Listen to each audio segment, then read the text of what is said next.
At ito na nga guys, isang DDS na mataang bobo at nilalangaw habang hindi marunong umintindi at mahina ang reading comprehension. So panoorin natin, roll video. Ito Okay na, mga boss, panoorin basahin po natin at natin sabay-sabay itong nating bagong matunghayan balita. Right? ang Ito po kabubuhan yan. ng isang DDS Sabi na rito, namataan. libreng tawag para sa mga OFW sa Middle East pinag-utos ni PBBM. Okay?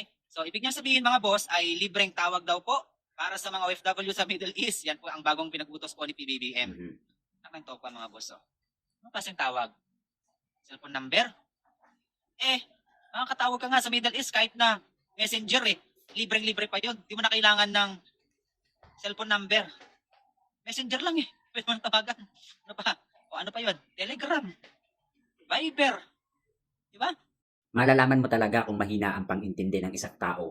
Middle East, may gera sa Middle East. May posibilidad na mawala ng kuryente. Pag walang kuryente, paano gagana ang internet?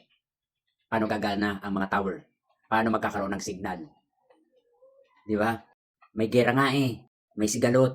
So, ibig sabihin, ang sinabi ni PBBM na libreng tawag ng mga OFW para sa kanilang mga kapamilya dito sa Pilipinas, gumawa po ng isang programa para maging stay connected yung mga OFW doon dito sa mga Pilipino, yung mga pamilya nila dito. Gets mo? Pwede sila magpabili doon ng solar para may solar, stay connected, signal. My God. Ang hirap talagang mag-DDS. Ang bobo!